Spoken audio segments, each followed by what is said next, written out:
ये आकाशवाणी है। प्रस्तुत है कार्यक्रम सुर्खियों में। वर्षांत श्रृंखला के अंतर्गत सुनिए भारत में मत्स्य पालन क्षेत्र में विस्तार और प्रमुख योजनाओं पर केंद्रीय मंत्री परषोत्तम रूपाला के साथ आकाशवाणी संवाददाता हिमानी राणा की विशेष बातचीत। आज हमारे साथ चर्चा में जुड़ रहे हैं केंद्रीय मत्स्य पालन, पशुपालन और डेयरी मंत्री माननीय परषोत्तम रूपाला जी। आपका आकाशवाणी में हार्दिक स्वागत है। जी राम राम, नमस्ते। मंत्री जी, हम जैसे जानते हैं कि भारत की अर्थव्यवस्था में मत्स्य पालन एक प्रमुख क्षेत्र है जो करोड़ों लोगों को आजीविका प्रदान करता है। तो हम आपसे जानना चाहेंगे कि मत्स्य पालन क्षेत्र में किस प्रकार भारत के सामाजिक आर्थिक विकास का एक महत्वपूर्ण स्तंभ है। भारत के अर्थतंत्र की आप जब भी चर्चा करेंगे तो भारत देश की तस्वीर आपके सामने आनी चाहिए।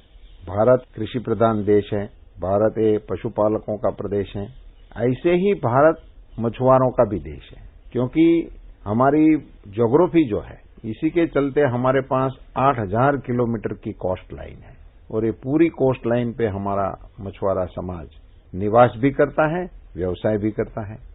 नरेंद्र भाई मोदी जी ने देश की कमान संभाली, उन्होंने मत्स्य पालन विभाग को भी मंत्रालय देके स्वतंत्र मंत्रालय देने का निर्णय किया।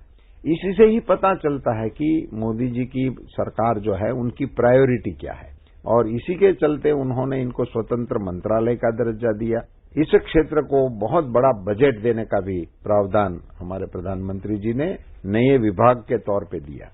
मैं ऑल इंडिया रेडियो के जो सुनने वाले लोग हैं उन सभी श्रोताओं से शेयर करना चाहूंगा कि स्वतंत्र विभाग मत्स्य पालन बनने के बाद इससे पूर्व में क्या स्थिति थी।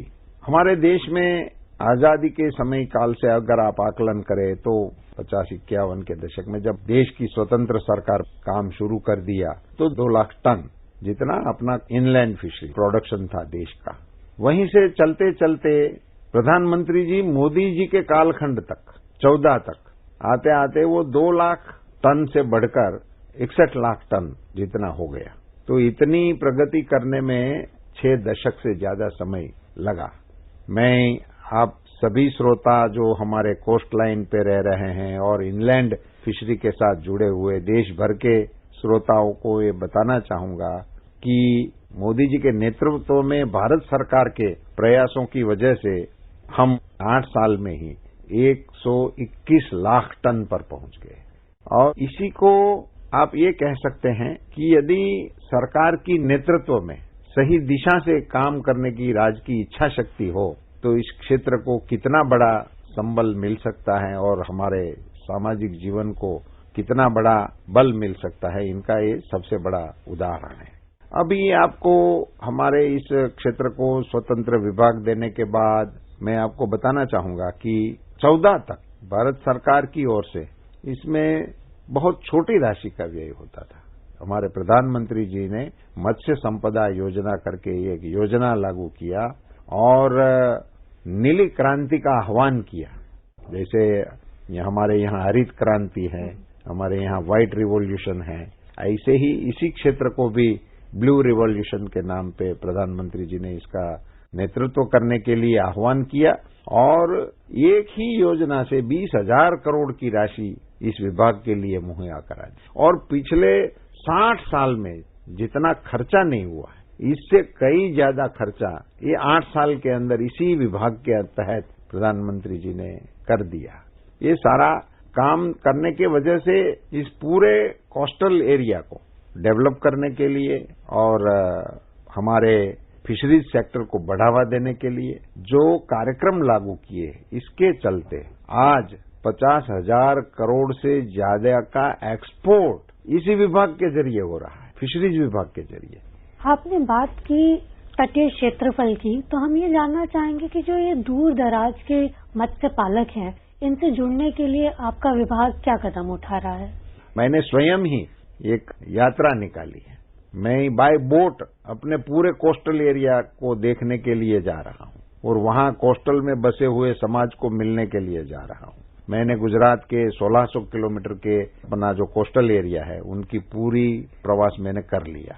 मांडवी से मैंने शुरू किया था और उमरगांव तक मैं पहुंच गया हूं और अभी दूसरा चरण मेरा शुरू होगा, उमरगांव से बॉम्बे जाऊंगा।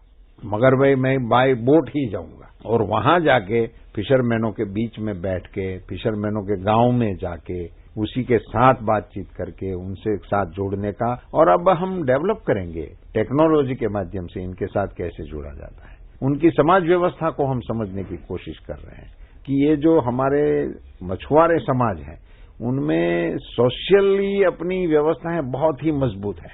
उसको पटेल बोलते हैं, उसके मुखिया को, उसमें हर समाज के हर गांव में उसके मुखिया है और उनकी इतनी हुकूमत लगती है कि कोर्ट के हुक्म को लोग माने या ना माने ऐसा हो सकता है, उसमें अपील हो सकती है, मगर मुखिया ने अगर इसको हुक्म कर दिया तो उसी पे कोई अपील नहीं होती। सो मैं ऐसी कोशिश करने वाला हूं कि ये जो सामाजिक व्यवस्था है उनको हमारी सरकारी व्यवस्था के साथ एक्सटेंशन के रूप में हम कैसे जोड़ सकते हैं, इसका कैसे इस्तेमाल कर सकते हैं। अगर हमारी किसी रचना के कारण यदि ये व्यवस्था के साथ हमारा सरकारी कार्यक्रम जुड़ गया एक्सटेंशन का, तो मैं मानता हूं कि भारत सरकार की सारी योजनाओं को हम अंतिम छोर में खड़े हुए हमारे भाई बहन के साथ पहुंचाने में कामयाब हो जाएंगे।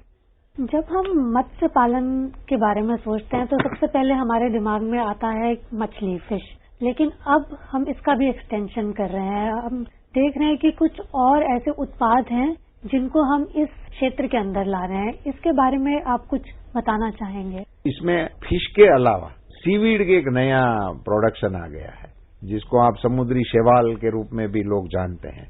तो एक प्रकार से वो एक प्रकार की खेती हो गई। उसके लिए कुछ समुद्री पानी जो होता है उसमें खास प्रकार की व्यवस्था होनी चाहिए जिसमें इसमें बहुत तरंगे ना हो, बहुत आवन जावन ना हो, ऐसी क्रीक जैसे एरिया हो जहां समुद्र का पानी आता हो मगर वहां पानी स्थिर रहता हो। तो ऐसे अपने पास तो बहुत बड़ा एरिया है, उसी को चिन्हित करके अब हम सीवीड पार्क भी डेवलप करने की हमारी योजना इस कार्यक्रम के तहत चल रही है और मैं मानता हूं कि तमिलनाडु में एक सीवीड पार्क बनने की भी कगार पर हो गया है। तो बहुत ही शॉर्ट पीरियड में हम इसका डेमोन्स्ट्रेशन भी लोगों के लिए खुला देखने के लिए भी हम कर सकते हैं। तो एक सीवीड से ऐसा एक है कि वो महिलाओं को कामकाज देने में भी कामयाब होंगे और मत्स्य पालन में ज्यादातर पुरुष वर्ग जाता है समुद्र में, तो महिलाएं घर में ही रहती हैं। तो ये लोग ये किनारे पे ये सीवीड का प्रोडक्शन का कामकाज भी कर सकेंगे और अपनी आय के लिए एक नया साधन उनको भी मिल सकता है। एक पर्ल की खेती भी हो सकती है, मोती की खेती, इसको भी हम बढ़ावा देने की कोशिश कर रहे हैं। जो मोती समुद्र में छिप में मिलते हैं, अब उसको एक एग्रीकल्चर के रूप में आप इसको गृह उद्योग के रूप में भी इसका भी एक डेवलपमेंट आप कर सकते हैं। और बड़े पैमाने पे ये श्रिम्प, हैचरीज और इनकी दुनिया में बड़ी मांग है और इनके ये प्रोडक्शन हमारे यहाँ बहुत ही बढ़ रही है और इसी को भी भारत सरकार की ओर से हम अपनी इस योजनाओं के तहत मदद करते हुए इसको बढ़ावा देने की हम कोशिश कर रहे हैं। अंत में हम आपसे ये जानना चाहेंगे मंत्री जी कि हम जानते हैं कि भारत ने G20 की अध्यक्षता ग्रहण की है और G20 के अंतर्गत जैसे आपने बताया कि नीली क्रांति और सस्टेनेबल फिश प्रोडक्शन जैसी बातें आती हैं, तो इस बारे में आपके क्या विचार हैं? हमारे मछुआरे अब इंटरनेशनल स्टैंडर्ड की अभी फिशिंग कर नहीं रहे। हमारे मछुआरे ट्रेडिशनल हैं ज्यादा और उनको बचाने के लिए ये सब्सिडी के प्रावधानों को बचाने का बहुत बड़ा काम हमारे प्रधानमंत्री जी के दिशा निर्देशों पर हम करने में कामयाब रहे।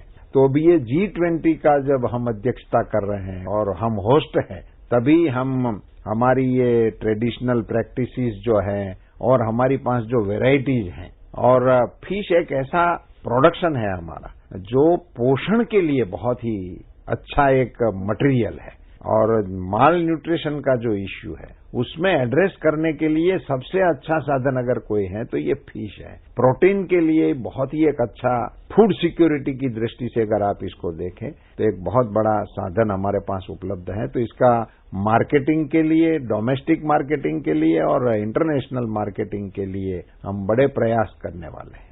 आकाशवाणी से बात करने के लिए बहुत बहुत धन्यवाद। हमें पूरी उम्मीद है कि हमारे श्रोताओं को इस जानकारी से बहुत लाभ होगा। अभी आप वर्षांत श्रृंखला के अंतर्गत सुन रहे थे भारत में मत्स्य पालन क्षेत्र में विस्तार और प्रमुख योजनाओं पर केंद्रीय मंत्री पुरुषोत्तम रूपाला के साथ आकाशवाणी संवाददाता हिमानी राणा की विशेष बातचीत। ये कार्यक्रम आकाशवाणी के समाचार सेवा प्रभाग द्वारा प्रस्तुत किया गया।